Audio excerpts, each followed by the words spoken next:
putus-putus begitu ya. Semoga semua bisa belajar dengan baik pagi ini. Salawat serta salam juga tidak lupa kita haturkan kepada junjungan kita, baginda kita Nabi besar Muhammad Sallallahu Alaihi Wasallam, beserta keluarganya dan sahabat-sahabatnya serta orang-orang yang mengikuti sunnah beliau hingga akhir zaman. Termasuk kita insya Allah ya bunda-bunda ya. Semoga kelak baginda mengenal kita sebagai umat beliau. Amin amin ya rabbal alamin. Oke baik, hari ini kita masuk ke ayat 11 sampai 15 ya. 12. Oke, 12 sampai 15. Sebelum kita mulai kita baca dulu sama-sama seperti biasa ya. Teman-teman yang di Zoom mungkin bacanya sendiri dulu aja, di mute dulu supaya enggak tabrakan gitu ya. Terus yang ada di sini kita baca sama-sama. Mungkin ada yang bersedia pegang mic? Oke, baik, kalau gitu saya seperti biasa. Insyaallah. Baik, kita mulai. Aman, ada suara, alhamdulillah. Oke, baik, kita mulai ayat 12 ya. A'udzu billahi minasyaitonir rajim. Bismillahirrahmanirrahim. Innal ladzina yakhshawna rabbahum bil ghaibi lahum maghfiratun wa ajrun kabir. Wa asirru qawlakum aw ijharu bih innahu alimun bidatis sudur. Ala ya'lamu man khalaq wa huwal latiful khabir. Huwal ladzi ja'ala lakumul arda dhalulan famshu fi manakibiha wa kulu min rizqih wa ilaihin nusyur. Sadaqallahul azim. Terjemahannya saya baca juga. Sesungguhnya orang-orang yang takut kepada Tuhannya yang tidak terlihat oleh mereka, mereka memperoleh ampunan dan pahala yang besar. Dan rahasiakanlah perkataanmu atau nyatakanlah, sungguh Dia Maha mengetahui segala isi hati. Apakah pantas Allah yang menciptakan itu tidak mengetahui? Dan Dia Maha halus, Maha mengetahui. Dialah yang menjadikan bumi untuk kamu yang mudah dijelajahi. Maka jelajahilah di segala penjurunya, dan makanlah sebagian dari rizkinya. Dan hanya kepadanya lah kamu kembali setelah dibangkitkan. Alhamdulillah Allah dengan segala firman-Nya. Oke baik, alhamdulillah. Ini kayaknya menarik banget ya ayat 15. Mari kita sama-sama dengar ya artinya ya. Ayat 15 itu ayat kesukaannya orang-orang yang suka traveling kayaknya. Oke baik, kita mulai saja ya Umi ya. Ayat 12 sampai 15 kepada Umi Isti, waktu dan tempat dipersilakan. Bismillahirrahmanirrahim. Assalamualaikum warahmatullahi wabarakatuh. Waalaikumsalam warahmatullahi wabarakatuh. Suara saya aman ya? Kayak di sini aman. Kalau yang di Zoom mudah-mudahan juga aman. Bismillahirrahmanirrahim. Alhamdulillahirabbil alamin wa bihi nasta'in ala umuri dunya waddin. Wassalatu wassalamu ala asyrafil anbiya wal mursalin wa ala alihi wa ashabihi wa man tabi'ahu ila yaumiddin. Rabbi shrah li sadri wa yassir li amri wahlul 'uqdatam min lisani yafqahu qawli. Rabbana zidna 'ilman nafi'a warzuqna 'amalan shalihan. Allahumma inna nas'aluka fahman nabiyyin wa hifdzal mursalin wa ilhamal malaikatil muqarrabin. Allahumma aghnina bil 'ilmi wa zayyinna bil hilmi wa akrimna bit taqwa wa jammilna bil 'afiyah bi rahmatika ya arhamar rahimin. Amin amin ya rabbal alamin. Amma ba'd. Alhamdulillah teman-teman, hari ini kita sudah masuk di ayat 12, kemudian mudah-mudahan rizkinya sampai di ayat 15 ya. Mudah-mudahan Allah senantiasa ridho kepada kita semuanya. sini maupun yang menyimak di rumah. Ya, teman-teman semua, tadi ayat-ayatnya sudah kita baca bersama-sama, terjemahannya sudah dibacakan juga. Jazakumullah khairan katsiran. Dan mudah-mudahan pagi ini kita semuanya mendapatkan rahmat Allah Subhanahu wa taala dengan mengawali kegiatan kita dengan hal-hal yang Masya Allah baik ya. Menjelang bulan Dzulhijjah, Insya Allah kita sudah siap-siap dengan bulan Dzulhijjah yang sebentar lagi datang. Ya, kita latihan banyak-banyak melakukan kebaikan. Mudah-mudahan nanti di 10 pertama bulan Dzulhijjah kita bisa memaksimalkannya dengan baik ya. Amin ya robbal alamin. Minta kita sama Allah mudah-mudahan disehatkan, diberikan keberkahan rizki, diberikan kemudahan dalam semua hajat dan urusan kita. Amin ya robbal alamin. Baik teman-teman, di sini ada sebab nuzul di ayat 13 ya, yang diawali dengan kalimat asiru qaulakum aw ijlabi.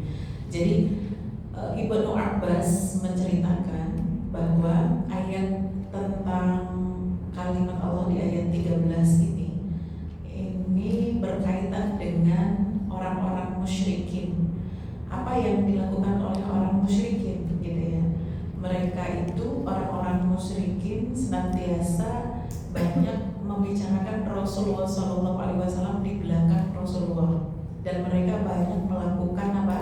Melakukan rencana-rencana gitu ya untuk mencelakai Rasulullah SAW, dan itu dilakukan di belakangnya Rasulullah. Mereka merasa bahwa apa yang mereka lakukan gitu ya itu aman ya.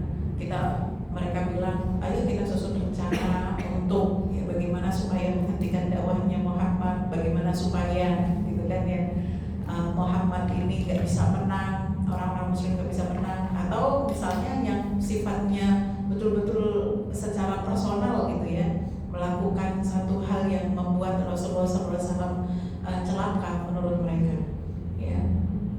Maka kemudian fakhabaruhu, tapi ternyata selalu ya Jibril itu mengabarkan apa yang terjadi gitu, apa yang diomongkan oleh orang-orang musyrikin ya. Fakhabaruhu Jibril alaihi salam bima qalu fihi wa nadu minhu fa yaqulu ba'dhum li ba'd ya. Kemudian sebagian dari mereka ya, kalau disampaikan Jibril itu atau yang disampaikan oleh Jibril alaihissalam kepada Nabi Muhammad SAW ya, mereka ini orang-orang musyrikin, orang-orang kafir ya, itu ngomongnya begini, asiru qaulakum li alla yasma'ilahi Muhammad gitu. Pelankan suaramu, ini rahasia kita, jaga baik-baik, jangan sampai nanti didengar oleh Tuhannya Muhammad. Kalau kita lucu gitu ya. Kita yang sudah punya iman lucu gitu ya. Jangankan sesuatu yang diucap gitu, mahfuz sudur aja Allah tahu gitu. Jadi kemudian turunlah ayat ini membantah rencana-rencana buruk mereka gitu. Jadi sampai akhirnya gitu Rasulullah SAW itu menyampaikan ayat-ayat yang membuat mereka kikuk sebenarnya harusnya gitu. Nah, tapi itulah yang bedanya orang yang dapat hidayah sama orang yang gak dapat hidayah. Kalau orang yang dapat hidayah, kalau baca ayat yang kemudian membuat kita, oh ternyata ya gitu ya, itu tuh kita langsung mawas diri. Sama kayak kita semuanya nanti mungkin ya, ketika kita mendengar ayat-ayat ini gitu ya, kita langsung, oh ternyata begitu ya. Nanti kita akan berhati-hati lagi dalam masalah apa? Akhlak kita, dalam masalah bagaimana kita ya berakhlak kepada Allah dan Rasulnya, kan begitu. Tapi kalau orang kafir bagaimana sifatnya? Ya, mau mereka mendengar ayat itu berkali-kali pun gitu ya, yang mereka sama kayak orang yang seolah-olah gak mendengar, toh mendengar juga, masuk telinga kanan, keluar telinga kiri gitu. Ya. Kemudian munasibah atau persesuaian ayat yang sekarang kita bahas dengan ayat-ayat yang kemarin kita bahas. Teman-teman masih ingat ya, kemarin itu kita ngebahas ayat-ayat tentang apa? Tentang neraka ya, ancaman neraka, terus kemudian sifat-sifatnya neraka ketika ahlu neraka itu masuk ke dalam neraka. Nah, kemudian nanti nanti di sini Allah Subhanahu wa taala menjelaskan bahwa ya selalu ada ampunan bagi siapa saja yang minta ampun. Begitu. Artinya kalau kita mendengarkan apa yang disampaikan oleh Allah Subhanahu wa taala di ayat-ayat yang lalu, kemudian kita mendengar juga mentadaburi ayat-ayat kemarin, hati kita ada perasaan khauf, bener ya teman-teman, ada perasaan takut gitu ya terkait dengan adabnya Allah, takut dengan hal-hal yang jangan sampai deh kita itu masuk ke sana, jangan sampai kita mencicipi gitu ya keburukan-keburukan neraka, adab-adabnya Allah Subhanahu wa taala gitu ya. Maka kemudian yang terjadi dalam diri kita apa teman-teman? Sepekan ini kita banyak beristighfar sama Allah Subhanahu wa taala, betul? Iya kan? Ada perasaan ya Allah banyak istighfar, banyak kita mohon ampun, banyak kita minta perlindungan kepada Allah Subhanahu wa taala gitu. Jadi teman-teman, kalau teman-teman setiap kali kajian kemudian apa yang kita dengar itu diaplikasikan ya, itu ciri ilmu antum bermanfaat. Itu ciri ilmu antum barokah gitu ya. Dan itu juga Masya Allah itu adalah balasan buat guru antum ya, balasan buat saya juga yang menyampaikan ilmu ya. Tidak ada balasan yang lebih baik kecuali apa? Dengan kita mengamalkan ilmu tersebut, begitu ya. Jadi akan mengalahkan dengan balasan materi apapun ya yang diberikan. Adalah yang paling baik ketika kita mendengarkan ilmu itu, kemudian ilmu itu membawa kebaikan untuk kita. Nah itu balasan untuk guru-guru antum ya. Maka ketika kita mendengar itu ada perasaan khauf, ada perasaan takut gitu. Kemudian Allah Subhanahu wa taala nanti menjelaskan di ayat-ayat ini selalu ada balasan atau selalu ada penerimaan ampunan ya oleh Allah Subhanahu wa taala kepada siapa saja yang meminta ampunan. Terus kemudian ya nanti di ayat-ayat ini Allah akan menjelaskan bagaimana sifat Allah Subhanahu wa taala yang Allah ya betul-betul tidak ada sesuatu pun yang bisa menghalangi pendengaran dan penglihatan Allah Subhanahu wa taala. Ya, dalam hal-hal yang sil ataupun yang non atau misalnya yang dipublikasikan ataupun yang yang disembunyikan ya, itu tidak ada bedanya di mata Allah Subhanahu wa taala. Ya, beda dengan manusia. Nah, sekarang mari sama-sama kita tadabburi ayat-ayat yang luar biasa ini. Ya, dimulai dengan ayat 12. Innal ladzina yakhshawna rabbahum bil ghaibi lahum maghfiratun wa ajrun kabir. Perhatikan teman-teman. Maksudnya apa? Ya, maksudnya innal ladzina yakhafuna 'adzaba rabbihim wa lam yarahu. Kalau ada orang, sesungguhnya orang-orang yang mereka itu takut kepada Allah Subhanahu wa taala. Maksudnya takutnya kepada apa? Kepada adabnya Allah Subhanahu wa taala, padahal mereka belum pernah melihat adab itu. Betul nggak teman-teman? Ya, tidak ada adab adab akhirat atau tentang neraka itu dipertontonkan sama kita, tuh tidak ada. Ya, itu termasuk pada bagian yang apa? Yang goib, perkara yang goib. Tapi kita ketika dikasih kabar, kita baca tentang ayat-ayat azab. Ketika Rasulullah menjelaskan kepada kita, ya guru-guru menjelaskan kepada kita tentang ayat-ayat azab, itu kita beriman kepada Allah Subhanahu wa taala dengan apa yang kita dengar bahwa itu betul-betul terjadi. Misalnya ya tentang masalah kiamat. Betul nggak teman-teman? Ada orang yang percaya, ada yang nggak percaya. Ya, begitu juga tentang azab neraka, azab kubur, azab neraka, hari kiamat. Ada orang yang percaya dan ada orang yang tidak percaya. Bersyukurlah bagi mereka orang-orang yang percaya, karena memang yang diperintahkan oleh Allah Subhanahu wa taala mengimani segala sesuatu yang disampaikan oleh Allah Subhanahu wa taala dalam Al-Qur'annya.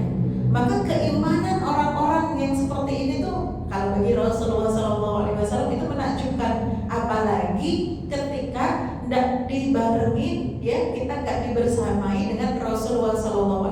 Betul nggak teman-teman? Ya, kalau para sahabat dulu kan ya mereka beriman karena ada Rasulullah begitu ya. Ada bukti nyata duduk bareng mereka, bareng-bareng sama mereka, keseharian sama mereka gitu ya. Para sahabat itu ya, mereka mulia karena memang bersama dengan Rasulullah, beriman ya sampai mereka wafat gitu ya.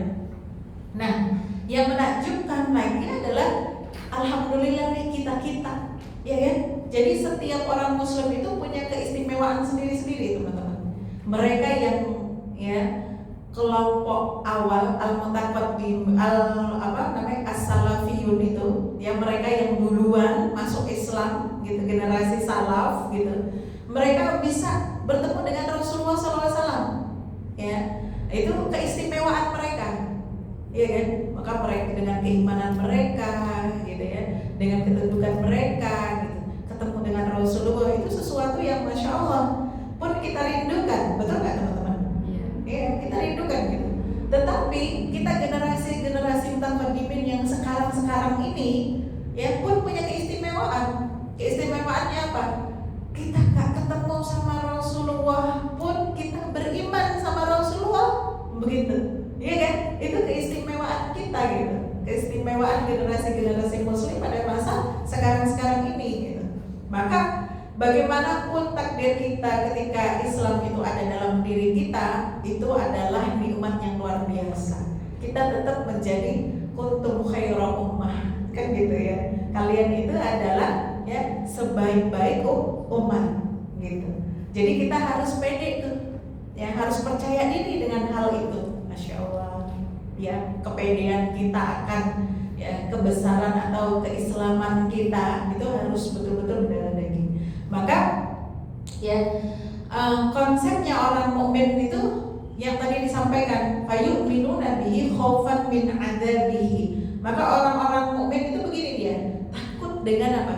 Dengan azabnya Allah Subhanahu wa taala. Wa yakhafuna Allah fis sirri wal ilm. Ya, dan dia takut kepada Allah Subhanahu wa taala dalam keadaan dia sembunyi-sembunyi sir, artinya di ruang privat maupun di ruang publik gitu. Dia kondisinya perasaan takutnya itu ya selalu hadir ya, atau perasaan ya khosyah, perasaan khauf, takut ya. Dan kalau ada perasaan seperti itu teman-teman dalam diri seorang muslim ya kan ya, dia sadar betul bahwa Allah selalu melihat dia ya. Kita tuh senantiasa diawasi. Bahasanya apa kalau dalam ilmu akidah ya, ada kondisi apa? Muraqabatullah. Kita senantiasa dibersamai, dilihat oleh Allah Subhanahu wa taala. Maka mau di ruang publik maupun di ruang privat kita gak akan berbeda. Ya. Kalau misalnya di ruang publik, waduh, masya Allah, imannya luar biasa, sholihah, hanya, ya. Tapi begitu di ruang privat, gitu kan ya, ditinggalkan keimanan itu, ya, bukan cuman, ya kan, pakaiannya yang ditanggalkan, tapi imannya juga ditanggalkan. Nah itu na'udzubillah min. Dan orang mukmin tidak seperti itu teman-teman. Ya kan?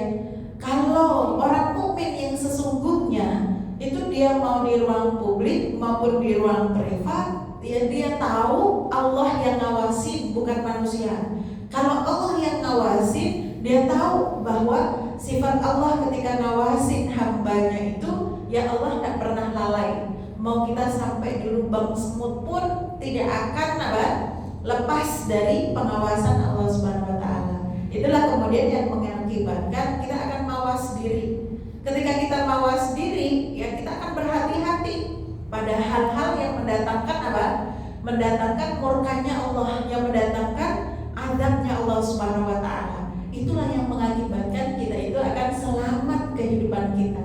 Kalau bahasa Rasulullah kan ya seperti jalannya orang yang dia teman-teman ya, di sekitarnya banyak pecahan-pecahan belingnya gitu kan. Jadi gimana cara jalannya? Jinjit, hati-hati gitu kan. Ya, mau sendiri atau maupun banyak orang begitu. Ya, ini biasanya buat public figure nih, atau yang biasanya banyak followernya. Ya kan, ustadzah juga nggak kalah juga nih gitu kan. Ya, kalau misalnya di depan jamaahnya gitu kan, dia baik, dia harus baik dimanapun, kan begitu. Kalau depan jamaahnya dia solihah, maka solihahnya itu harus dimanapun. Jadi bukan sesuatu yang ibaratnya keimanan itu adalah identitas dan diri kita ya, kepribadian kita. Itu nggak bisa bukan imitasi aksesoris, bukan yang dibongkar pasang. Contoh misalnya kayak bros ini loh teman-teman ya. Kalau misalnya kita lagi mau keluar baru kita pakai, karena kita pakai hijab gitu ya, butuh peniti misalnya. Ya begitu kita sampai rumah, kemudian kita lepas, kita simpan di laci. Nggak seperti itu, betul nggak? Ya selalu kita merasa ada Allah Subhanahu Wa Taala yang senantiasa ya mengawasi kita. Maka kita akan berhati-hati dari maksiatnya Allah Subhanahu Wa Taala dan senantiasa berdiri pada ketaatan Allah Subhanahu Wa Taala. Ya jangan sampai kita semuanya lalai dalam hal ini.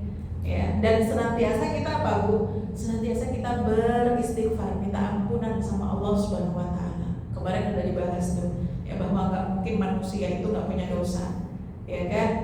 Nah, jadi kalau punya dosa bagaimana? Minta maaf, minta ampun, ya. Terus kemudian istighfar aja, ya kan? Taubatan lillahi ta'ala dan selesai gitu. Kalau dosa lagi, ya taubat lagi, istighfar lagi, ya kan? Terus dosa lagi. Iya istighfar lagi, tobat lagi gitu kan. Dosa lagi, iya istighfar lagi. Sebanyak apapun, ya kan, dosa kita, sebanyak apapun, gitu, sesering apapun, ya memang obatnya itu istighfar. Kan Allah Maha tahu kamu main-main atau betul-betul, ya kan, dalam perilaku kita itu. Kan ada orang yang misalnya gini, nggak apa-apa nanti istighfar juga hilang aja dosanya. Ada kan yang begitu gitu ya. Nggak apa-apa, yang penting nanti istighfar aja, taubat aja. Kan ada begitu, ya. Tapi orang mukmin apakah seperti itu, ya kan? Enggak. Jadi dosa kita itu maksudnya gini ya teman-teman. Kita sudah berhati-hati, tapi tetap kepleset misalnya. Ya tetap kita melakukan sesuatu yang kadang-kadang di luar dari kendali kita, gitu kan. Atau bahasa kita nggak sengaja, nah gitu tuh. Ya khilaf, nah itu yang harusnya terjadi. Udah dihati-hati tapi ternyata gitu kan, astagfirullahaladzim. Udah hati-hati lagi ternyata gitu nggak kuat menahan godaan, guys. Diajak kanan kiri misalnya gitu kan. Atau misalnya kita udah menghindar ternyata dicekokin misalnya gitu kan. Itu ya gunanya istighfar itu. Istighfar, taubat gitu. Jangan yang merasa begini, apalah nanti aku taubat aja terus sengaja dosa, nggak boleh begitu. Yaitu namanya mempermainkan, ya kan. Allah Maha tahu akhlak kita seperti apa. Dalam diri kita tuh yang paling tahu ya kita sama Allah Subhanahu Wa Taala, betul nggak teman-teman? Ya teman-teman kan ya satu sama yang lain bisa saling menipu, betul nggak? Ya kita duduk bareng satu sama yang lain bisa menipu, tapi kalau sama Allah Subhanahu Wa Taala bisa nggak ditipu? Ya, maka kemudian ya ada sebuah hadis Allah Subhanahu Wa Taala menyampaikannya. Rasulullah SAW menyampaikan dalam sebuah hadis, sab'atun yudhilluhumullahu ta'ala fi dhilli 'arsyihi. Ada 7 golongan orang yang nanti dikasih naungan oleh Allah Subhanahu Wa Taala di bawah 'arsy-Nya. Ya, yaumun la dhillun illa dhillihi. Ya di hari di mana tidak ada naungan sama sekali kecuali naungannya Allah Subhanahu Wa Taala. Itu kan ada 7 ya teman-teman ya. Yang di sini itu yang disampaikan cuma 2 ya, karena terkait dengan masalah apa? Masalah tema kita. Ya, apa saja yang disampaikan di sini ya, yaitu warajulun da'atsu imra'ah dzata mansibin wa jamalin faqala inni akhafullah. Ya kan, ada seorang laki-laki yang diajak digoda oleh seorang perempuan. Padahal perempuan ini dia punya kedudukan cantik, masya Allah, ya kan. Kalau diajak untuk bermaksiat, ya dengan kembang, gitu kan. Ya kondisinya sendiri, nggak ada siapa-siapa kan, belum nggak di ruang publik, betul nggak? Contoh seperti Zulaikha dan siapa? Nabi Yusuf itu, kasusnya Zulaikha. Itu Zulaikha ngajakin maksiat sama Nabi Yusuf. Ya itu kan persiapannya luar biasa dia. udah mempersiapkan ya pavilionnya, udah mempersiapkan bagaimana nanti lapisan-lapisan pintunya gitu kan, terus kemudian persiapan dirinya dan sebagainya. Betul nggak teman-teman? Itu udah jadi inceran tuh cowok kalau diajak cewek. Iya. Betul nggak? Beda kalau cowok ngajak itu biasanya kan ya kadang-kadang siapa aja gitu ketemu itu cowok bisa. Tapi kalau cewek enggak, betul nggak? Itu dia, makanya udah sangat dipersiapkan. Dan biasanya kalau cewek itu yang memang dalam kondisi apa? Yang sir gitu, nggak yang di rumah atau di publik gitu kan. Ya, tapi kenapa? Masya Allah gitu. Inilah laki-laki yang kemudian digoda oleh perempuan di ruang privat, tetap dia mengatakan ini akhafullah. Nah, laki-laki yang seperti ini nanti yang akan mendapatkan naungan oleh Allah Subhanahu wa taala di hari yang tidak ada naungan sama sekali. Gitu. Ya, aku takut sama Allah, jadi nggak mau bermaksiat dia, nggak mau berdua-duaan sama perempuan itu, kabur dia, gitu kan? Ya, terus kemudian apa lagi? Ya, warajulun tasaddaqa ya bi shadaqatin fa akhfaha hatta la ta'lamu shimalihi ma tunfiqu yaminihi. Jadi adalah seseorang ya, seorang laki-laki ini kan ceritanya rajulun umi, bagaimana dengan perempuan? Ini berlaku umum nanti. Ya, berlaku umum. Pokoknya kalau rojul tuh masuk kategori perempuan juga sama ikutan. Ya, jangan nanti kita sebaliknya sama yang di atas ini ya, yang pertama tadi dibaca. Itu kan kalau laki-laki, kalau perempuan boleh dong berarti. Jangan. Ya, jangan gitu. Ya, ini berarti masuk juga perempuan maksudnya. Ya, artinya apa? Seseorang yang dia bersedekah, gitu kan? Dalam diamnya sedekahnya sampai ya kan tangan kirinya sendiri itu nggak tahu apa yang dia sedekahkan, apa yang dia tasarrufkan. Artinya apa? Ngejaga betul sedekahnya itu secara sembunyi-sembunyi. Ya, itu adalah orang-orang yang nanti di hari kiamat akan mendapatkan naungan dari Allah Subhanahu wa taala. Kalau kita baca hadisnya secara sempurna kan ada 7 gitu ya. Yang satu itu adalah imam al-adil, ya imamun adil, seorang imam yang adil, jadi pemimpin yang adil. Pemimpin yang adil itu luar biasa ya teman-teman ya, masya Allah, banyak godaannya ya. Terus kemudian yang kedua asyababu nasya'a fi ibadillah, seorang laki-laki atau pemuda, pemuda kategori masih muda tapi dia ibadahnya luar biasa. Ini juga yang sering saya sampaikan ya, kalau ada orang tua yang usia 60 tahun, 70 tahun ibadahnya itu rajin gitu kan ya. Itu wajar, udah biasa itu mah gitu kan ya. Tapi kalau anak muda kayak yang di sini kan kategori muda semua ya. Muda, ya kan kepala 4 itu pemuda ya kan. Apalagi gitu misalnya di bawah kepala 4 ada yang 30, ada yang 20 gitu kan, muda semua itu ya, anak muda yang giat beribadah sama Allah, luar biasa ya. Terus kemudian yang ketiga ya, seseorang yang hatinya senantiasa bergantung atau mencintai karena saking cintanya sama apa? Dengan masjid, itu hatinya ta'alluq dengan masjid. Masya Allah, mau dia jadi gitu kan orang yang ngurusin masjid, masya Allah ya, mau dia jadi apapun yang menghidupi rumahnya Allah Subhanahu wa taala. Karena orang kalau punya masjid itu teman-teman ya, bangun masjid itu bukan cuma sekedar urusan ya bangunannya saja, tetapi bagaimana kemudian memakmurkan gitu. Maka kalau kita punya masjid di dekat rumah kita, ada masjid di dekat rumah kita, bukan kita punya deh, ya. Bagus kalau kita punya ya. Kalau ada masjid di dekat rumah kita, itu menjadi tanggung jawab bagian dari kita juga untuk memakmurkannya. Kalau ada masjid di dekat rumah kita kok sepi, diem aja, nggak ada apa, nggak ada aktivitas ya syiar Islamnya, itu ya nanti jangan-jangan kita semuanya ini bermasalah di hadapan Allah Subhanahu wa taala. Maka kalau saya pribadi itu menilai, kan sering saya masuk ke komplek ya, beberapa jamaah tuh sering kan ada komplek-komplek yang kita ngajinya di masjid gitu.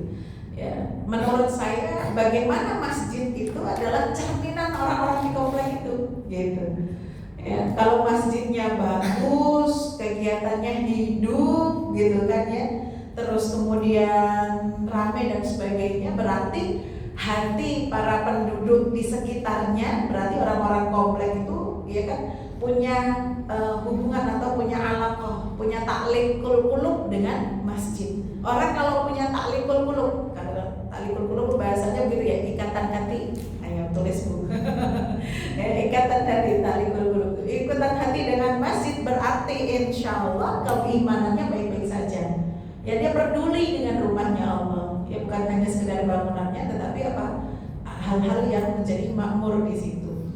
Ya, kemudian tadi ya yang nomor selanjutnya yang 5 dan 6 sudah disampaikan, yaitu seorang laki-laki yang menolak ajakan perempuan, terus kemudian ya seseorang yang berinfak ya sementara dia menyembunyikan dari khalayak umum ya, terus kemudian yang terakhir apa ya, rajulun dzakarallahu khaliyan gitu ya, fafaddat ainahu, seseorang yang dia berzikir mengingat Allah Subhanahu wa taala dalam keadaan ya sepinya, sendirinya dia basah wajahnya, keluar air matanya, nangis dia.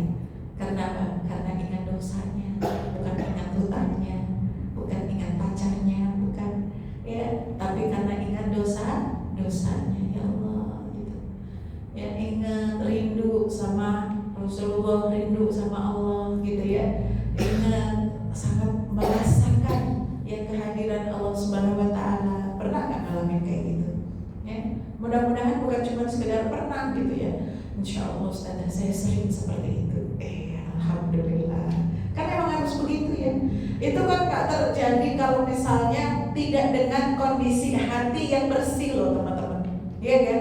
Kalau Ustazah dulu saya pernah kayak gitu, tapi tak ingat-ingat lagi, kayaknya saya begitu tahun berapa ya gitu. Ya terakhir itu tahun berapa ya? Sekarang kok rasanya ya susah gitu untuk nangis gitu kan, susah untuk melembutkan hati gitu ya. Maka yang dikoreksi adalah gitu, bagaimana suluk kita, bagaimana cara jalan kita, bagaimana akhlak kita gitu. Baik akhlak kita sama Allah Subhanahu wa taala maupun sama makhluknya. Ya, terus kemudian apa? Diupayakan lagi untuk lebih mendekat, perhatikan hal-hal yang sifatnya wajib gitu ya teman-teman ya. Itu diprioritaskan, sholatnya ya, kalau bisa diperhatikan dan diupayakan untuk selalu awal waktu, bukan cuma sekedar tepat waktu, betul kan? Ya, jadi teman-teman bedakan antara awal waktu dan tepat waktu ya. Sholat zuhur jam 2 itu masih tepat waktu loh. Maksudnya iya masih tepat loh waktunya, waktu zuhur, ya kan? Ya, yang nggak tepat waktu itu ketika antum mengerjakan sholat zuhur di waktu asar, itu nggak tepat waktu namanya, ya kan? Oh waktunya zuhur udah habis, baru dikerjain sholat zuhur, itu nggak tepat waktu. Ya, jam 2 itu masih tepat waktu karena memang waktunya masih zuhur. Tapi apakah dikatakan awal waktu? Enggak kan? Gitu, udah telat banget itu, bukan awal waktu gitu kan ya. Yang lebih afdal yang mana? Yang tepat waktu atau awal waktu? Nah, awal waktu gitu. Ya coba diperhatikan tuh sholat-sholatnya atau ibadah-ibadah wajibnya gitu ya. Terus apa lagi? Ya interaksinya. Ya termasuk ibadah wajib itu adalah birrul walidain. Betul nggak teman-teman? Ya hubungan dengan orang tua, bagaimana dia berbuat baik sama orang tua. Orang tua itu berarti ya orang tua kandung kita dan juga mertua kita, betul kan? Ya hubungan sama keluarga dan sebagainya, begitu. Ya insya Allah mudah-mudahan kita mendapatkan naungan Allah Subhanahu Wa Taala. Ada satu lagi yang belum kebahas, kurang satu ya 7-nya ya, yaitu 2 orang yang saling mencintai karena Allah Subhanahu Wa Taala bertemu, ya kan, dan berpisah karena Allah. Masya Allah ya. Jadi teman-teman semuanya kalau kita punya teman tuh kayak gini ya, itu kan 2 orang Umi, kalau banyak bagaimana? Kalau 2 saja sudah seperti ini janjinya, apalagi kalau kita punya banyak kawan teman, ya kita berjumpa dan berpisah karena saling mencintai karena Allah Subhanahu wa taala. Ya, maka kalau hadis ini kita masukkan dalam hubungan rumah tangga bagaimana? Ibu, ya kita ketemu sama suami kita, ya kan karena Allah, betul kan? Kita menikah karena Allah, bukan karena pacaran udah duluan, bukan. Ya, betul-betul karena Allah nih, bukan karena hawa nafsu. Ya, ketemu karena Allah, beribadah sama Allah. Ya, maka kemudian itu menjadi sesuatu yang mendatangkan kebaikan. Termasuk gak ini? Termasuk insya Allah.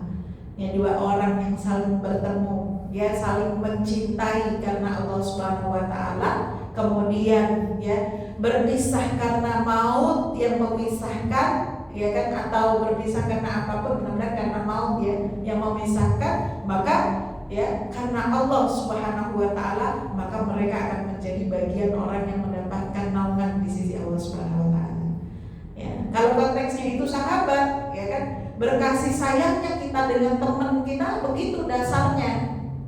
Ya, kita bestian ya, gitu kan ya. Bestiannya kenapa? Bestiannya karena kita saling mencintai karena Allah Subhanahu wa taala. Ya kan? Ya, apapun yang kita lakukan berpisahnya karena Allah Subhanahu wa taala. Begitu. Ya, teman-teman udah dapat bestie belum di sini? Ya, udah dapat bestie belum? Ya, bestian. Ya, nanti kalau sudah bestian sering sampaikan uhibbuki, ya kan? Fillah. Aku mencintaimu karena Allah.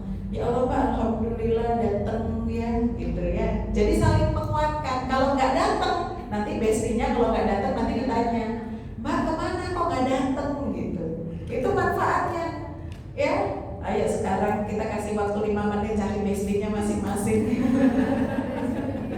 Bestiannya, ya, bestian supaya kita saling mengingatkan lebih dalam lagi, Mbak, gitu ya, kita ingetin. Pekan ini berapa kali sehariannya kita baca Al-Kahfi misalnya. Kalau datang juga ketemunya begitu, Al-Kahfi, Al-Mulk ya, kita lagi bahas Al-Mulk ya. Nanti kalau ketemu juga gitu, yang dibahas adalah sesuatu yang ya bisa lebih mendekatkan diri kita sama Allah. Bukan ngebahas hal-hal yang jilbab kamu cakep banget deh, belinya di mana? Gak begitu. Ya gak begitu. Ya kan? Atau misalnya si Anu kok kayaknya nggak begitu. Ya gak jadi apa? Ya gak jadi ajang untuk malah memperbanyak dosa. Jangan alhamdulillah medali, ya kan? Gak usah begitu. Jadi kalau kita berteman tuh berteman karena Allah Subhanahu wa taala. Ya teman-teman ya. Itu ada berapa tadi? 7 golongan. Dan disampaikan semua ya. Kalau di tafsir Al-Munir ini yang diambil cuma 2. Karena memang dalam rangka yang tadi yang dilakukan secara sir. Ya. Karena ingin menguatkan tafsiran pada terkait ayat bahwa Allah tuh maha, ya kan ya. Nanti Allah tuh maha melihat, maha mendengar, Allah mengampuni dosa-dosa kalian, termasuk dosa-dosa yang tidak diketahui oleh orang lain. Allah tahu, kan begitu. Ya jangan sampai kalau orang tuh udah nggak tahu dosa kita, nggak usah kita iklankan, nggak usah orang lain tahu, nggak usah. Kita mau hijrah dari masalah atau dosa dari hal-hal buruk kita di masa lalu, gitu kan? Itu teman-teman nggak usah cerita, walaupun itu sama ustazah, walaupun itu sama siapa, nggak usah cerita, nggak usah. Sama bestie pun nggak usah cerita, ya kan? Nggak usah cerita. Terus kalau pengen cerita sama siapa, Umi? Sama Allah aja, udah gelar saja. Ya. Kalau misalnya mau konsultasi sama ustazahnya, emang bagaimana, Umi? Bilang aja, gitu ya. Ustazah, kalau dosa saya besar banget, gimana cara taubatnya? Dan dapat jawabannya. Nggak usah dulu ustazah, saya tuh begini, saya begono, saya anu. Nggak usah dibongkar aibnya, nggak usah. Sampai hatanya tuh dalam kajian fikihnya. Ini mohon maaf ya. Kalau ada seorang gadis dia hendak menikah, tapi dia sudah taubat, dulunya dia pernah berhubungan di luar pernikahan, udah pernah zina misalnya gitu ya, dia nggak perlu harus melakukan pengakuan kepada calon suaminya tadi atau suaminya nggak perlu. Itu udah dibungkus saja, udah hal yang seperti itu udah aib gitu. Oh, apa itu bukan berarti menipu? Enggak, karena udah taubatan nasuha, udah kebungkus rapat, nggak usah dikoyak-koyak lagi, nggak usah dimunculin lagi. Maka kalau ada orang yang tahu, ya kan, itu dulu kan begini, jangan langsung disampaikan. Tapi bagaimana? Ya, kita lihatin dulu, apakah dia orang yang taubatan nasuha atau tidak. Kalau dia orang yang taubatan nasuha, pura-pura nggak tahu, sudah pura-pura nggak tahu. Tapi kalau dia orang yang buruk, ya kan, misalnya dia selama ini pun seperti itu terus, gitu kan, ya, tapi dia hendak misalnya menipu nih calon suaminya misalnya. Nah, kita boleh kasih tahu supaya ya saudara kita tidak masuk ya mendapatkan apa keburukan, kan begitu, boleh tuh ya, boleh kita kasih tahu sama ininya gitu ya, calon suaminya kita boleh kasih tahu. Tapi kalau kita betul-betul tahu, ya kan, betul-betul kita tahu, betul-betul tahunya itu bukan qala wakila, bukan kata-katanya, bukan cuma sekedar kita menduga zon saja, tuh udah paham ya. Tapi kalau tahunya dia tahu sudah taubatan nasuha, tuh nggak boleh dikorek-korek lagi, sampai seperti itu loh dalam Islam itu. Ya makanya kalau yang sekarang di pabrik itu kan ya suka salah. Oh, harusnya jujur. Jujur itu bukan berarti ngumbar aib, itu jujur enggak, teman-teman. Yang namanya jujur itu terus kemudian sama dengan menghalalkan mengumbar aib, itu salah. Selama ini kan begitu ya. Selama ini begitu ya. Padahal kalau kita ya kan itu punya kewajiban untuk nutupin aib. Ditutupin aib. Saudara kita tutupin aib. Kalau saudara kita haknya sama kita tutupin aibnya, ya maka kalau sudah ditutupin aib, kita jangan bongkar, gitu pahamnya. Dan Allah tuh maha tahu, Allah maha tahu, ya aib-aib kita, salah-salah kita, dosa-dosa kita tuh Allah maha tahu. Makanya setiap kali kita berdosa, cukup kita taubatan sama Allah Subhanahu Wa Taala, tutup rapat-rapat, sampai kita berdoa sama Allah, ya Allah tutuplah aibku, begitu selesai. Paham ya teman-teman ya. Terus kemudian apa yang disampaikan oleh Allah Subhanahu wa taala di ayat 13-nya. Ya, tsumma nabbahallah ya ala annahu mattali ala dhamairi was-sarair. Nah, ini bukti bahwa Allah Subhanahu wa taala itu betul-betul Maha tahu apa yang disimpan, apa yang ditutup rapat di dalam diri seseorang, dengan kalimatnya wa asirru qawlakum aw ijharu bi innahu alimun bidatis sudur. Ya, sama saja artinya gitu, sawaun itu artinya sama saja gitu ya. Tufitum kalamukum aw jahratum bi, kamu mau kencengkan suaramu, mau bisik-bisik pelan-pelan, ya kan, mau merencanakan sesuatu dari belakang tembok gitu ya, ataupun kamu ya kencengkan suara, dibisik-bisik maupun kenceng, itu tidak ada ngaruhnya sama Allah Subhanahu wa taala. Fallahu alim, Allah tuh maha tahu. Maha taunya Allah tuh beda dengan kita. Kalau kita hanya tahu apa yang ada di luar, tapi kalau Allah ma yakhtiru fil qulub, yukhtiru fil qulub, ya itu juga Allah tahu. Apa yang tersirat di dalam hati, itu Allah tahu. Apa yang ada tersirat di dalam pikiran, ya kan? Allah maha tahu. Itu bedanya ya Allah, sifat sami alimnya Allah sama sifat alimnya manusia. Ya teman-teman ya. Kayak gini nih, kalau antum nggak bersuara, kan temen antum, jangankan saya, samping sebelah antum kan gak ada yang tahu ya apa yang ada di dalam pikiran antum, apa yang ada dalam hati antum, betul nggak?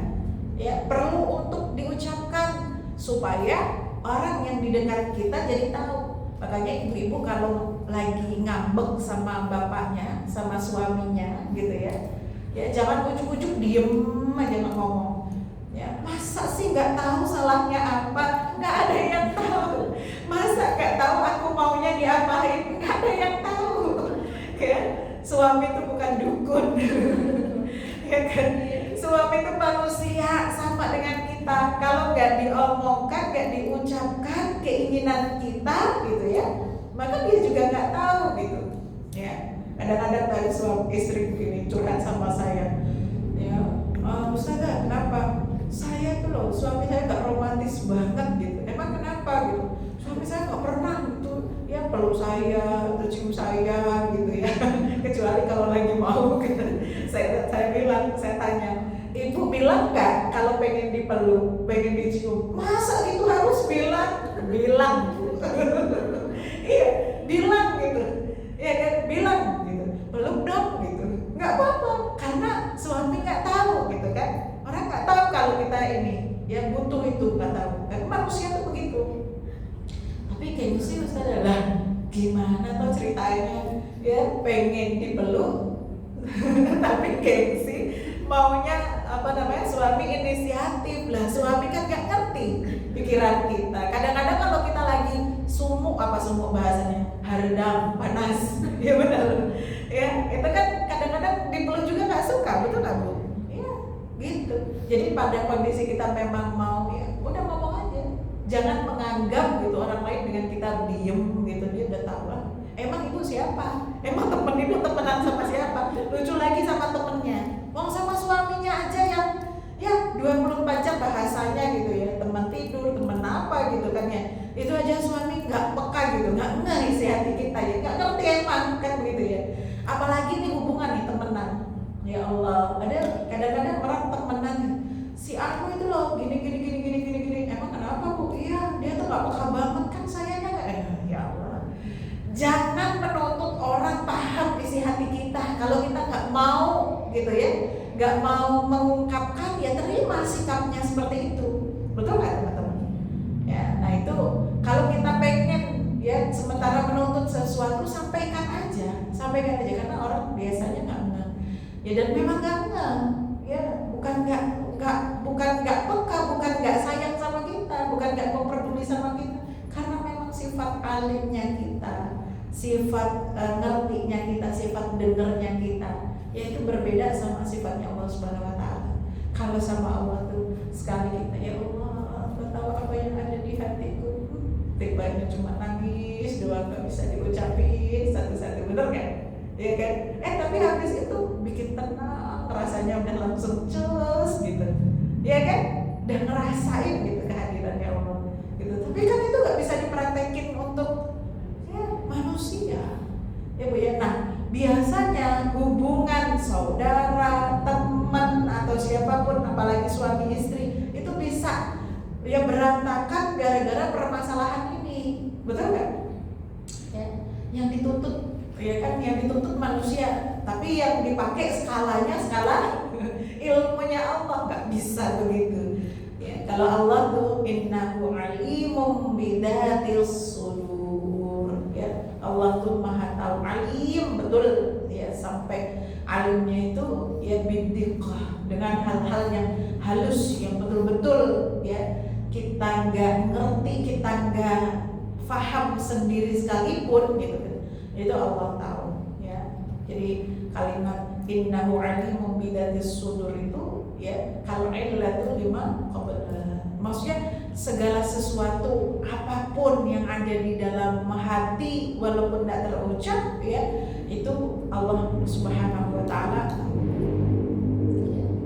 Wal ayat ya, dan ayat ini ya teman-teman itu ditujukan secara umum li jami'il khalq ya, fi jami'il a'mal, untuk semua makhluknya Allah Subhanahu Wa Taala, untuk semua manusia dan untuk semua amal-amal ya, bukan hanya pada orang-orang kafir saja misalnya, bukan hanya kepada orang-orang Yahudi saja misalnya, bukan hanya kepada ya orang-orang musyrikin yang tadi diceritakan oleh Ibnu Abbas saja, tidak, tetapi untuk keseluruhan kita semuanya ya. Kalimat wa asiru qaulakum ya kan ya, itu yang tadi dikatakan bahwa Ibnu Abbas menceritakan tentang sebab nuzulnya ya, orang-orang musyrikin mengatakan ya, hati-hati, pelanin tuh suara kamu, jangan sampai gitu ya, li alla yasma'u ilahi Muhammad ya, jangan sampai Tuhannya Muhammad mendengarkan ini gitu. Itu kemudian turun ayat ini membantah apa yang mereka duga ya. Mereka menganggap kalau pelan-pelan ngomongnya nggak akan didengar oleh ya Allah Subhanahu wa taala. Ya, padahal tadi kita tahu semuanya. Summa aqamallah ya, summa aqamallahu taala al-adilah ala sa'ah ya ilmu faqala ala ya'lamu man khalaqa wa huwal latiful khabir. Ya, maksudnya apa? Gini, ini kayak ungkapan pengakuan bahwa gitu ya, tidaklah orang yang menciptakan gitu itu jauh lebih tahu dari apa yang diciptakannya. Ya, jangan menganggap orang yang menciptakan, maksudnya yang menciptakan bukan orang di sini, maksudnya Allah ya, yang menciptakan yaitu Allah Subhanahu wa taala. Kemudian ketika Allah menciptakan makhluknya yaitu yang namanya manusia gitu ya. Terus kemudian manusia tuh ngapa-ngapain, dikira yang ciptain tuh nggak tahu gitu. Paham maksudnya? Ya. Nah, justru lebih tahu daripada yang diciptakan itu sendiri. Betul nggak teman-teman? Jangankan Allah yang menciptakan manusia, yang menciptakan kita. Ini bahasa sederhananya begini. Kita aja sama anak kita tuh sok tahu. Betul nggak? Saya tuh sering tuh sok tahu sama anak saya. Misalnya ya, anak kita lagi kondisinya kayak gimana, terus nanti kita bilang kamu lagi begini ya, ya kan? Tebakan kita kadang-kadang benar, betul nggak? Kenapa? Karena kita tadi dia yang kita yang mengandung dia, betul nggak? Yang melahirkan, yang menyusui, gitu ya. Feelingnya ibu itu kuat, gitu. Ya kalau anak misalnya bohong, ditanyain gitu kan, anak bohong, gerak-geriknya saja itu kita sudah tahu. Bahasa tubuhnya ya kita sudah nangkep gitu. Nggak usah dia berekspresi seperti apa. Kalau emak yang benar kan biasanya begitu. Itu sok taunya seorang ibu sama anaknya, betul nggak? Itu emang ibu yang ciptain anak ibu? Enggak kan? Kita cuma dititipin sama Allah doang, betul nggak? Kita cuma mengandung, kita ngelahirin, kita nyusuin dia. Kedekatan itu, ya. Bagaimana kemudian dengan Allah Subhanahu wa taala yang dekat, justru lebih dekat daripada emaknya.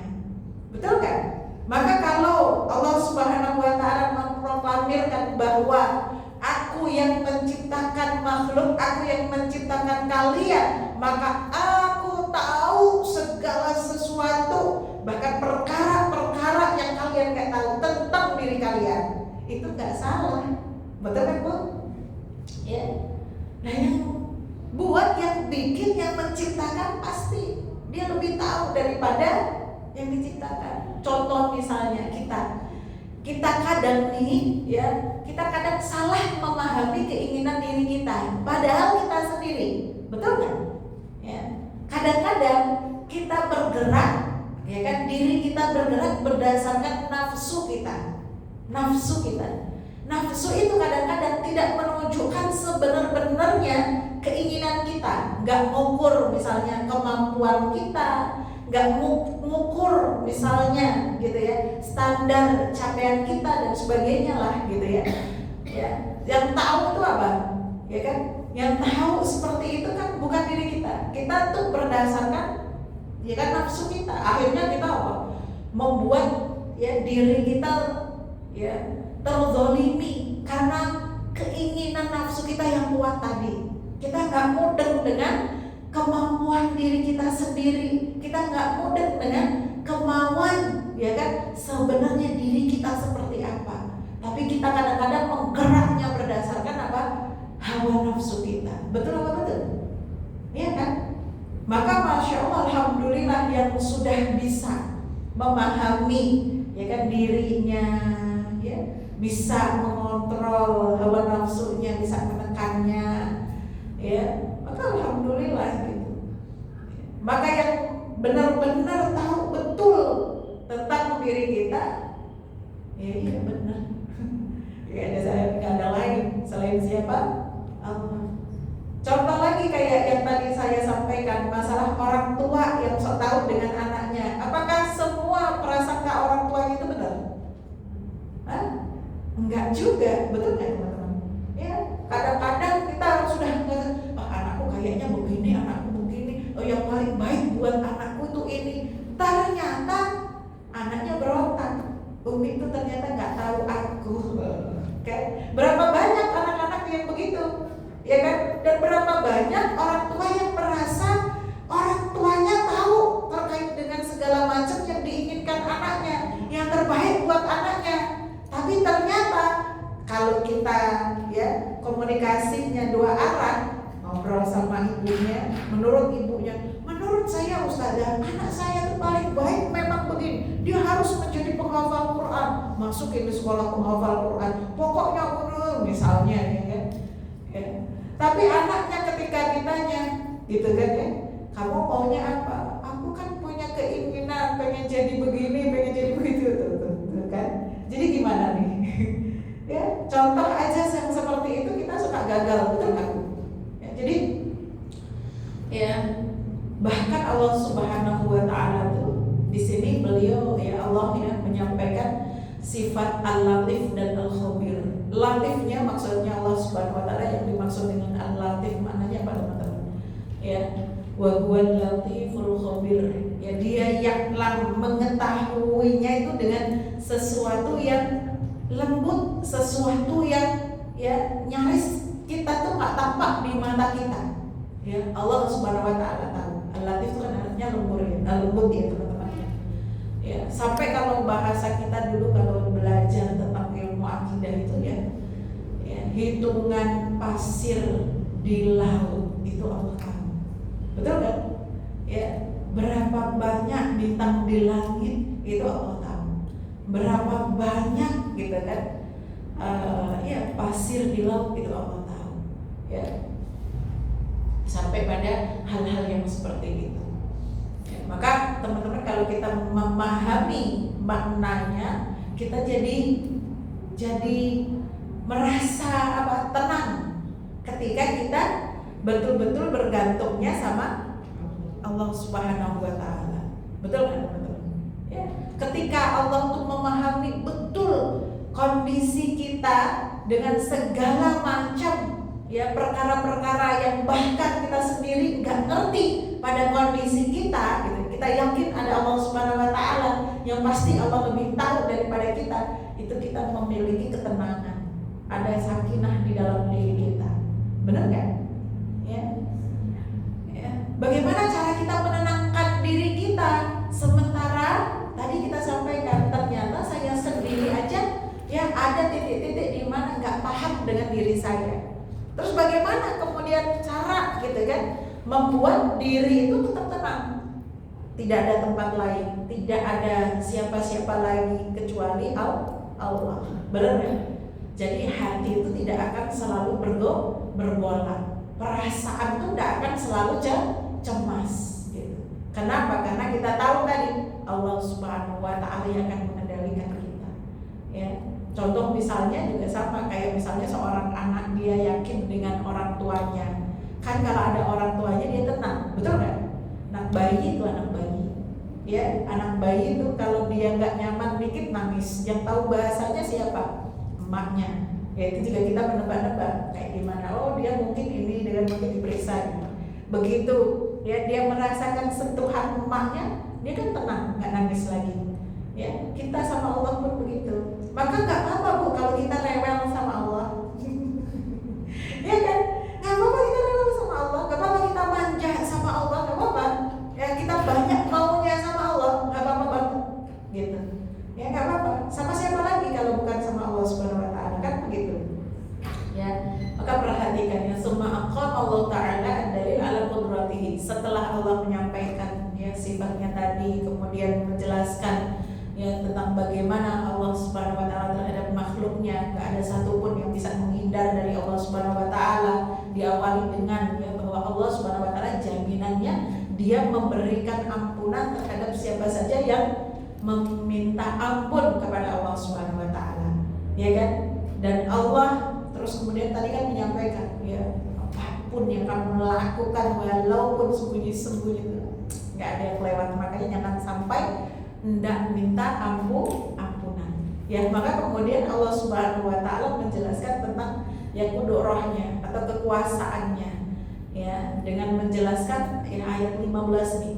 Walladzi ja'ala lakumul arda dhalulan famshu fi manakibiha wa kulu min rizqihi wa ilaihi nusyur gitu. Ya. Artinya bahwa innallaha huwallazi sakhkhara lakumul arda, ya kan? Allah Subhanahu wa taala yang membentangkan bumi ini untuk kita semuanya. Masya Allah. Ya, bumi itu belum diisi manusia, itu Allah sudah menyempurnakan dengan apa-apa nanti yang akan menjadi kebutuhannya manusia. Ya, maka lihat ya, termasuk yang ada dalam kandungan bumi, air, mineral, emas, ya, barang-barang tambang yang begitu lengkapnya. Kemudian apa-apa yang di atas bumi, yaitu apa? Tumbuh-tumbuhan, buah-buahan, binatang, ya kan? Ya, dan kemudian Allah menciptakan apa? Air turun dari langit untuk menghidupkan bumi. Semuanya sudah lengkap komplit, barulah kemudian Allah ya mengisi bumi itu dengan kita-kita ini manusia. Betul nggak? Ada nggak manusia yang terlahir ketika bumi masih kosong nggak ada apa-apanya?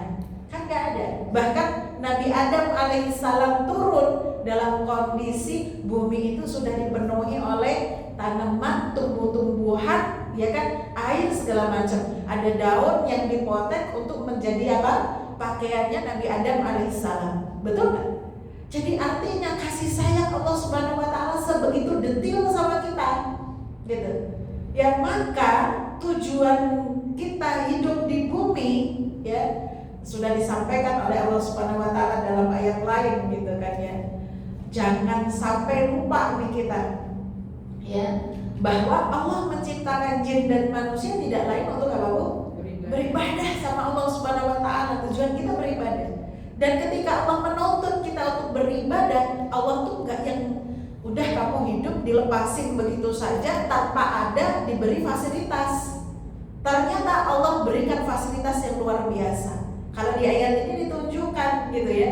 Bumi dibuat tidak goyang, dalula, tidak goyang dia. Ya, dalam kondisi dia ya kita naik atau kita berjalan di atasnya tuh kita jadi nyaman. Betul enggak? Ya.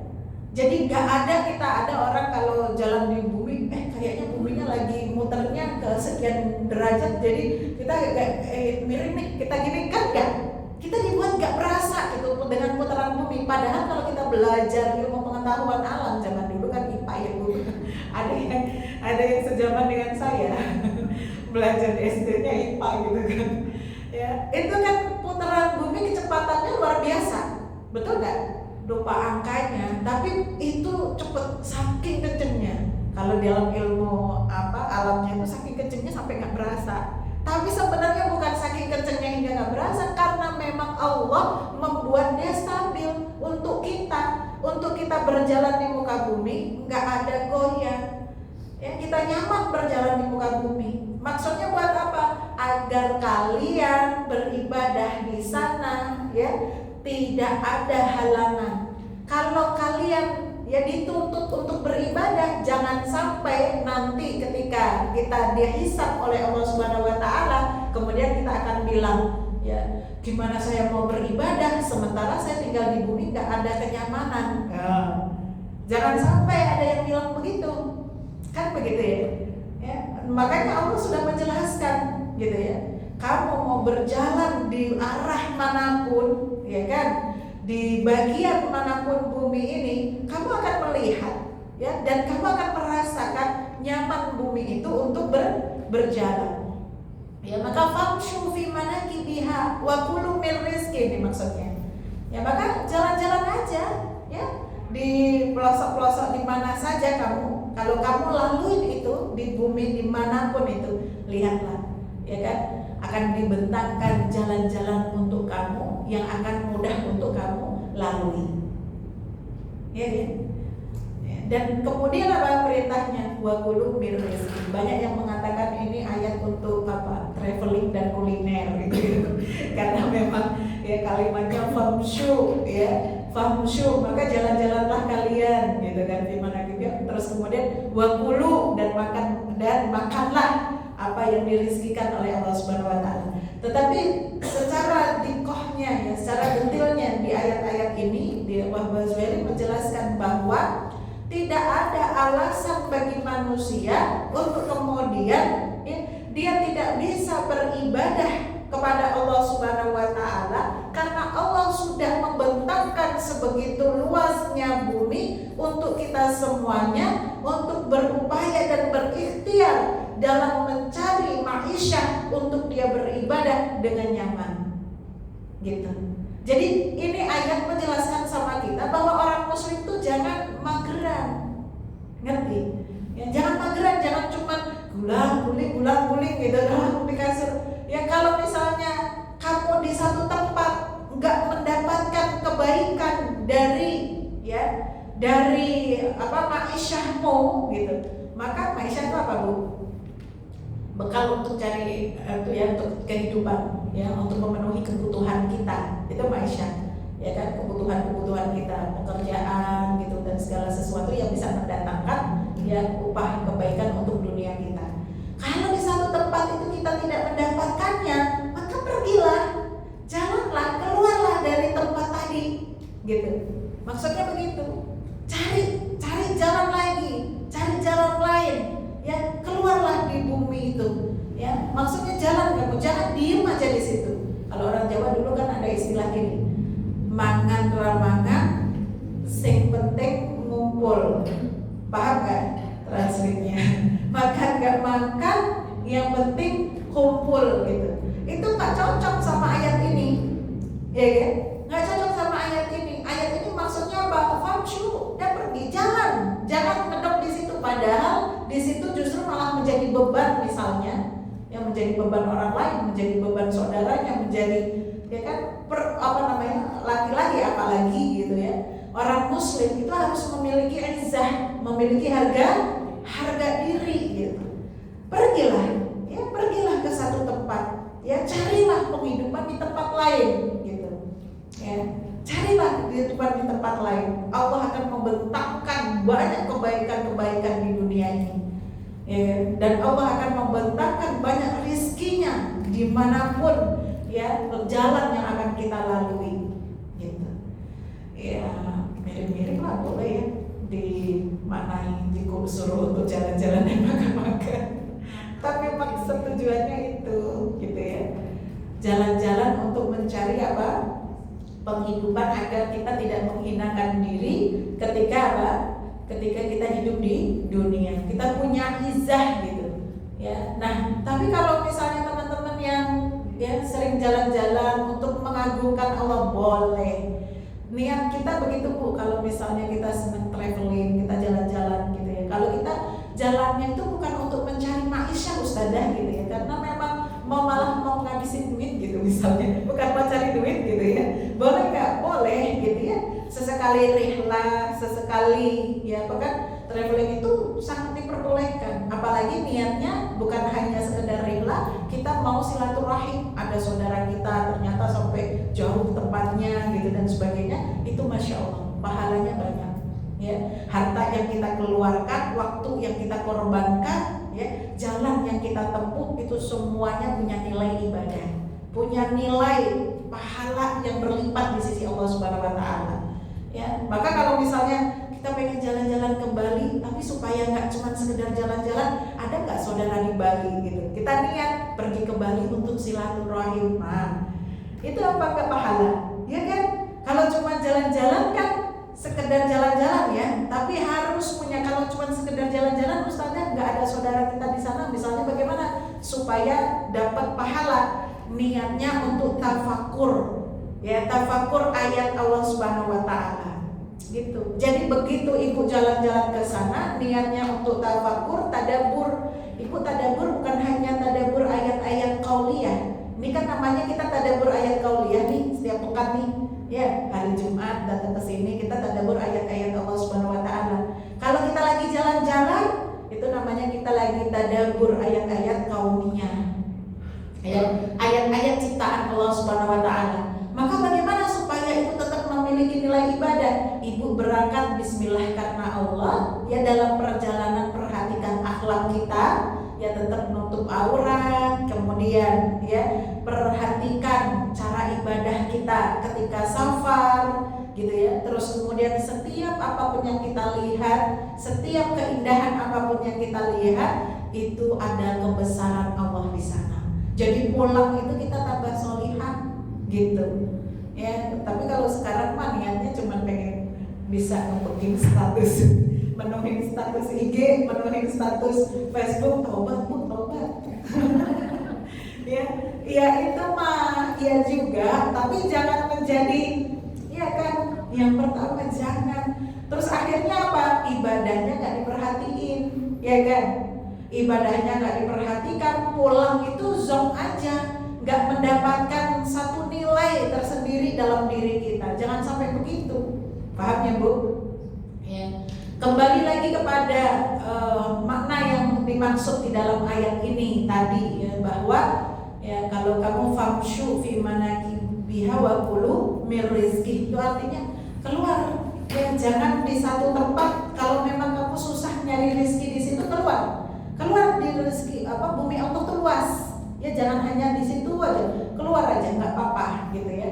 Maka Rasulullah Shallallahu Alaihi Wasallam ya pernah beliau menyampaikan ya, lau annakum tatawakkaluna 'ala Allah haqqa tawakkulihi la razaqakum kama yarzuqut tayr ya. Seandainya kalian itu ya memiliki rasa tawakal, bertawakal betul kepada Allah Subhanahu wa taala dengan sesungguh-sungguhnya tawakal ya, haqqa tawakkuli ya, sungguh-sungguh tawakal kepada Allah Subhanahu wa taala la razaqakum kama yarzuqut tayr. Sungguh Allah pasti akan memberikan rizki kepadamu sebagaimana Allah memberikan rizki kepada burung. Perhatikan burung ya, kenapa burung? Itu pelajarannya ya. Burung itu nggak dikasih akal, nggak dikasih kecerdasan sama Allah Subhanahu wa taala, betul nggak? Kalau dibandingkan burung sama manusia, kecerdasan mana Bu? Ya kan?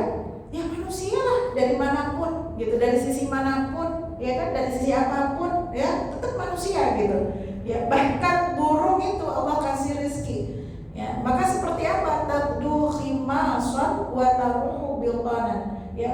Burung itu pagi-pagi dia keluar dalam keadaan lapar ya, terbang dia ya cari rezeki ya, maka ya balik sore hari dia sudah dalam keadaan kenyang. Makanya jangan kalah sama burung ya. Ada orang yang curhat sama saya, Ustazah, saya punya saudara ya, ada yang itu saudaranya, ada yang itu anaknya.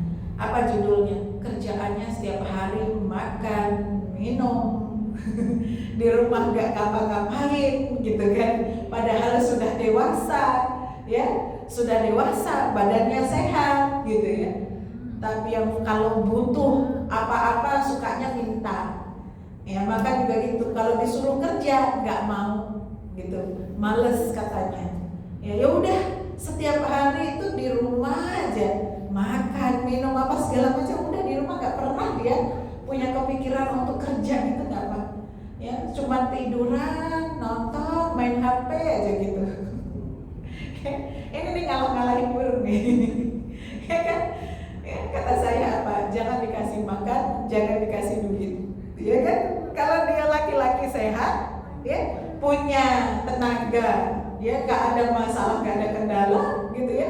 Udah nggak kewajiban kita lagi, apalagi benar-benar ya kan orang yang dewasa dikasih bekal sama Allah, pikiran, akal, badan sehat, gitu. Itu bukan kewajiban kita.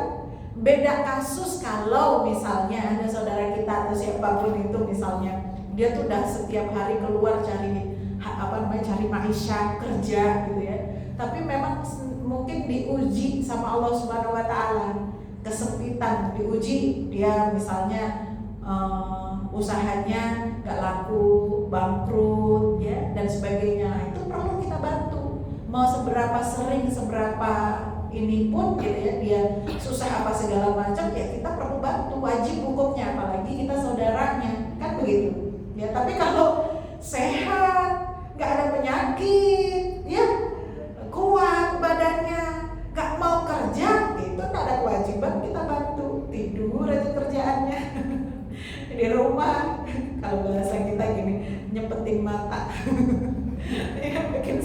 mata gitu kan.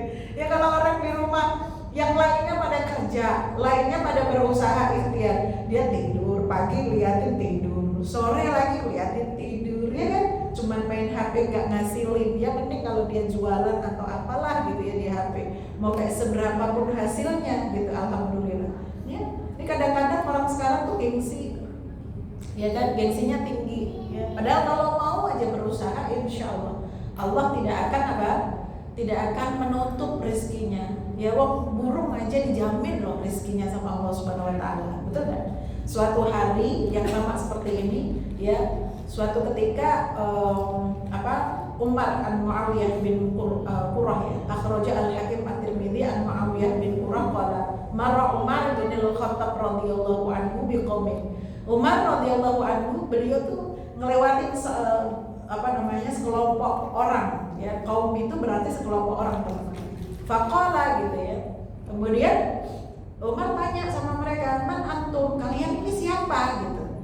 Bahasa kita gini, "Kalian ini siapa? Kok duduk-duduk aja nggak ngapa-ngapain?" gitu kalau mau dipanjangin itu begitu, ya. Bahasa kita begitu. Terus kemudian mereka jawab, faqalu, mereka jawab, al-mutawakkilun. Kita ini orang-orang yang berpasrah diri sama Allah gitu. Iya.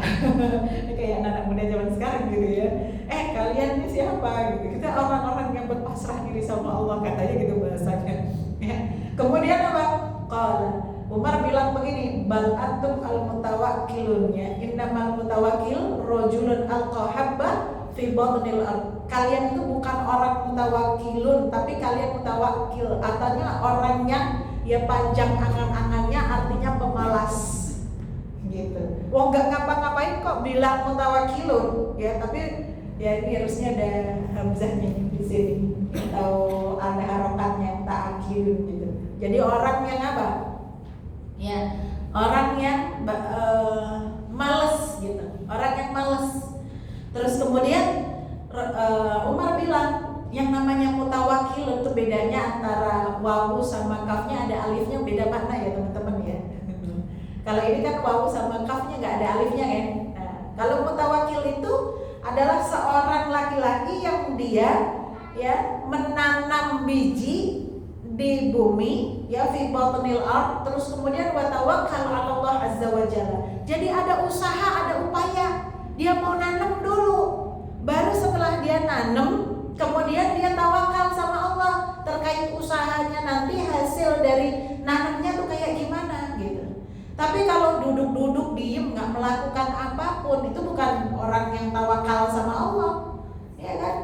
Ya. Jadi itu namanya orang yang malas gitu. Diomelin tuh orang-orang. Maksudnya kalau bahasa kita kan gitu ya, sama Umar gitu ya.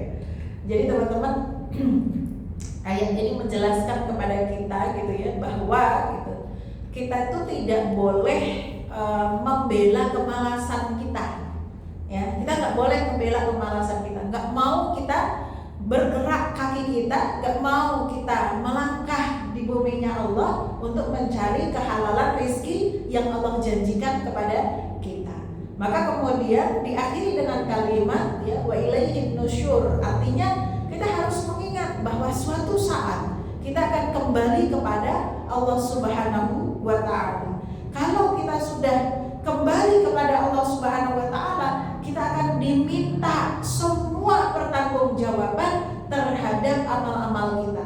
Baik amal-amal yang tadi memang ya kita tampakkan di mata orang lain, dipublikasikan, ataupun amalan yang privat yang kita sendiri, semuanya akan menjadi tanggung jawab kita.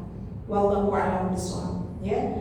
Nah, ini teman-teman semuanya fiqhul hayat abil ahkamnya sama sebagaimana yang tadi saya sampaikan. Yang pertama, ya, inna khasyatallah, ya, artinya kita tuh diminta oleh Allah Subhanahu wa Ta'ala dengan bertadabbur ayat-ayat ini untuk menebangkan lagi rasa khaufnya, ya, khauf terhadap apa? Min adabihi wa iqabihi, ya, dari adabnya Allah Subhanahu wa Ta'ala, dari akibat apa yang nanti akan kita terima, ya, dan kita senantiasa harus dikuatkan lagi mujahadahnya, ya kan, mujahadah dalam memerangi syaitan, ya, itu kita harus kuatkan lagi. Kemudian yang kedua, ya, bahwa kita harus mengetahui dengan betul tentang sifat-sifat alimnya Allah Subhanahu wa taala. Innallaha ta'ala alimun, ya. Allah tuh mengetahui betul. Jadi kalau kita tahu tentang sifat alimnya Allah Subhanahu wa taala, kita nggak berani nipu Allah. Ya, nipu Allah gitu maksudnya. Ya, bukan hanya nipu manusia, tapi nggak berani kita nipu Allah. Ya, paham ya teman-teman maksudnya? Kemudian selanjutnya yang ketiga, ya, apa yang bisa kita ambil dari ayat ini, ya, dalil ala qaunihi ta'ala aliman bi jami'il asya asirriyah wal alaniyah. Ya, artinya bahwa Allah yang Maha mengetahui atas segala sesuatu hal terkait hambanya, baik yang tadi disembunyikan maupun yang ditampakkan. Kalau tadi sami, ya, alim itu kan jadi dua yang tidak dipisahkan, betul nggak teman-teman? Ya, saminya Allah itu sama sesuatu pun yang kita sembunyikan enggak diucapkan, alimnya Allah pun sama dengan sesuatu yang tertutup pun Allah Maha tahu, bahkan sesuatu yang kita tidak tahu Allah tahu. Ya, kemudian yang terakhir adalah innal arda wa ma fiha min khairat wa manafi'a wa kunuzil musakhkhara lil insan, ya. Jadi segala sesuatu yang ada di bumi dengan kebaikan-kebaikannya dan kebermanfaatannya, dan apapun perkara-perkara yang terpendam, kunuz itu, ya, harta-harta terpendam, segala kebutuhan yang ada di dalam bumi gitu ya, itu disiapkan oleh Allah Subhanahu wa taala kepada siapa? Kepada kita manusia. Masya Allah, ya. Dan itu nikmat dari Allah Subhanahu wa taala untuk kita semuanya. Wallahu a'lam bishawab. Al-haqqu mir rabbikum fala takunanna minal mumtarin. Mudah-mudahan sebagaimana doa kita di awal, Allah Subhanahu wa taala